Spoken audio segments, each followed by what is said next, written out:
Hi dears, Nishi's kitchenലേക്ക് സ്വാഗതം. ഇന്ന് ഉണ്ടാക്കിയിട്ടുള്ളത് കളിയടക്ക. ഇത് തെക്കൻ ജില്ലകളിലെ ഒരു നല്ല ടേസ്റ്റി ആയിട്ടുള്ള ട്രഡീഷണൽ സ്നാക്ക് ആണ്. സബ്സ്ക്രൈബ് ചെയ്യാത്തവർ കാണുന്നുണ്ടെങ്കിൽ ഒന്ന് സബ്സ്ക്രൈബ് ചെയ്യണേ. അതിന് സബ്സ്ക്രൈബ് ബട്ടൺ ക്ലിക്ക് ചെയ്ത ശേഷം തൊട്ടടുത്തുള്ള ബെൽ ഐക്കൺ ഓൺ ചെയ്ത് അതിൽ ഓൾ സെലക്ട് ചെയ്യാം. അപ്പോൾ റെസിപ്പീസ് ഇടുമ്പോൾ തന്നെ നോട്ടിഫിക്കേഷൻ കിട്ടും. ആദ്യമായിട്ട് കാണുന്നവരുണ്ടെങ്കിൽ ബാക്കിയുള്ള വീഡിയോസ് എല്ലാം കണ്ട് സപ്പോർട്ട് ചെയ്യാം. അപ്പൊ ഇതെങ്ങനെ ഉണ്ടാക്കിയതെന്ന് കാണാം. അതിന് ഞാനിവിടെ ഒരു ബൗളില് 1.5 കപ്പ് അരിപ്പൊടി എടുത്തിട്ടുണ്ട്. ഇത് ഇടിയപ്പം ഉണ്ടാക്കാൻ പൊടിക്കുന്ന പാകത്തിന് പൊടിച്ച് വറുത്തെടുത്ത അരിപ്പൊടിയാണ്. വീട്ടിൽ തന്നെ അരി പൊടിച്ചെടുക്കുന്നെങ്കിൽ അങ്ങനെ ചെയ്യാം. എങ്ങനെ പൊടിച്ചെടുക്കലെന്ന് അറിയാത്തവരുണ്ടെങ്കിൽ ഞാൻ നേരത്തെ ഇടിയപ്പത്തിന്റെ റെസിപ്പിന്റെ കൂടെ ഇട്ടിട്ടുണ്ട്, അത് കാണാം. അതിന്റെ ലിങ്ക് വേണമെങ്കിൽ ഡിസ്ക്രിപ്ഷനിലും മുകളിൽ ഐ ബട്ടണിലും കൊടുക്കാം. അല്ലെങ്കിൽ കടയിൽ നിന്ന് വാങ്ങിക്കുന്നെങ്കിൽ ഇടിയപ്പം പൊടിയോ പത്തിരിപ്പൊടിയോ വാങ്ങിച്ച് ഉപയോഗിക്കാം. അങ്ങനെ കടയിൽ നിന്ന് പാക്കറ്റ് പൊടി വാങ്ങിക്കുന്നെങ്കിലും അത് ഒന്ന് പാനിലിട്ട് ഒരു 2 മിനിറ്റ് വറുത്തെടുത്ത് ഉപയോഗിക്കണം.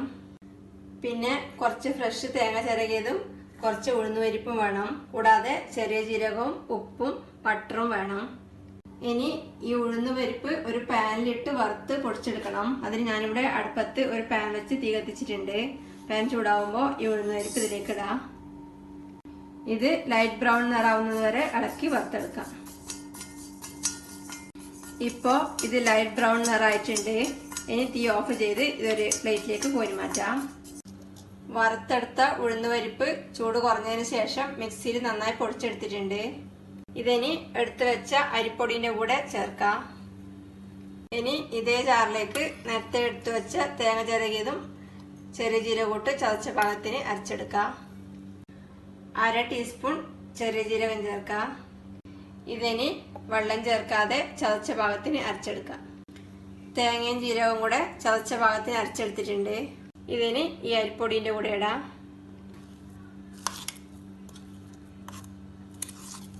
ഇതിലേക്ക് 1 ടീസ്പൂൺ ബട്ടർ ചേർക്കാം. ആവശ്യത്തിന് ഉപ്പും കൂടെ ചേർത്ത് എല്ലാം കൂടെ കൈകൊണ്ട് നന്നായി കുഴച്ച് മിക്സ് ചെയ്യാം. അതിനുശേഷം ഇതിലേക്ക് തിളച്ചുകൊണ്ടിരിക്കുന്ന വെള്ളം ഒഴിച്ച് ഇടിയപ്പത്തിനൊക്കെ കുഴക്കുന്ന ഭാഗത്തിന് കുഴച്ചെടുക്കണം. അതിന് ഞാനിവിടെ അടുപ്പത്ത് ഒരു പാനിൽ കുറച്ച് വെള്ളം തിളപ്പിക്കാൻ വെച്ചിട്ടുണ്ടായിരുന്നു. ഇപ്പം വെള്ളം തിളച്ചിട്ടുണ്ട്. ഇനി ഇത് തീ കുറച്ച് വെച്ച് ഇതിൽ നിന്ന് കുറച്ച് ഈ കൂട്ടിലേക്ക് ഒഴിച്ച് കുഴച്ചെടുക്കാം. ആദ്യം കുറച്ച് ഒഴിച്ച് കുഴക്കാം. ഇത് തിളച്ച വെള്ളം ഒഴിച്ചുകൊണ്ട് ആദ്യം ഒരു തവി കൊണ്ട് ഇളക്കി മിക്സ് ചെയ്യാം. വീണ്ടും വെള്ളം കുറച്ച് ഒഴിച്ചു കൊടുക്കാം. നോക്കി ആവശ്യത്തിന് ഒഴിച്ച് പാകത്തിന് കുഴച്ചെടുക്കാം. ഇതിപ്പം ഈ പാകത്തിന് കുഴച്ചെടുത്തിട്ടുണ്ട്. ഇത്രയും കട്ടിയാവാൻ വേണ്ടുന്നത്ര തിളച്ച വെള്ളം ഒഴിക്കാം. ഇതിന് ചൂട് കുറയുമ്പം കൈകൊണ്ട് കുഴച്ചെടുക്കാം.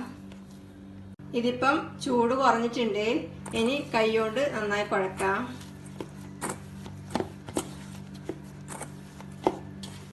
ഇതിങ്ങനെ ഉരുട്ടിയെടുക്കാനുള്ള പാകത്തിന് അന്ന് കുഴച്ചെടുക്കേണ്ടതാ. ഇങ്ങനെ ഉരുളയാക്കാൻ പറ്റണം. ഇതിൽ വേണമെങ്കിൽ കുറച്ച് ചെറിയ ജീരകം മുഴുവനായിട്ട് വേണ്ടുന്നവർക്ക് ചേർക്കാം. ഞാനിപ്പം ചേർക്കുന്നില്ല. ഇനി ഇതിൽ നിന്ന് കുറച്ച് എടുത്ത് ചെറിയ ബോളാക്കാം. ഇത് ഒട്ടിപ്പിടിക്കുന്നെങ്കിൽ കൈക്ക് എണ്ണ വരട്ടാം. ഞാൻ കൈക്ക് കുറച്ച് എണ്ണ വരട്ടിയിട്ടുണ്ട്. ഇങ്ങനെ ഉരുട്ടി ചെറിയ ബോളാക്കി എടുക്കാം. ഈ സൈസിനുള്ള ചെറിയ ബോളാക്കി എടുക്കാം. ഇതിങ്ങോട്ട് മാറ്റി വെക്കാം. ബാക്കിയുള്ളതും കൂടെ ഇതേപോലെ ബോളാക്കി എടുക്കാം.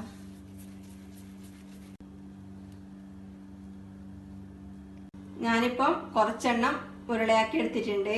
ഇനി ഇത് ചൂടായ എണ്ണയിലിട്ട് ഫ്രൈ ചെയ്തെടുക്കണം. ഞാനിവിടെ അടുപ്പത്ത് ഒരു പാനിൽ കുറച്ച് വെളിച്ചെണ്ണ ഒഴിച്ച് ചൂടാൻ വെച്ചിട്ടുണ്ടായിരുന്നു. ഇപ്പം എണ്ണ നല്ല ചൂടായിട്ടുണ്ട്. ഇനി ഇതിൽ നിന്ന് ഓരോന്നെടുത്ത് ഇതിലേക്കിട്ട് ഫ്രൈ ചെയ്തെടുക്കാം.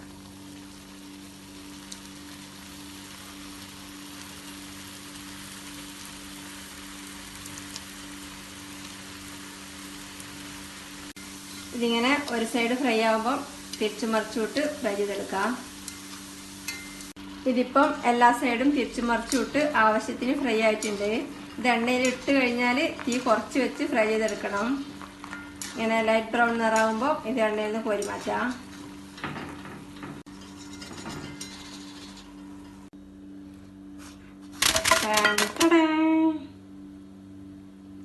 ബാക്കിയുള്ളതും കൂടി ഇതേപോലെ ഫ്രൈ ചെയ്തെടുക്കാം.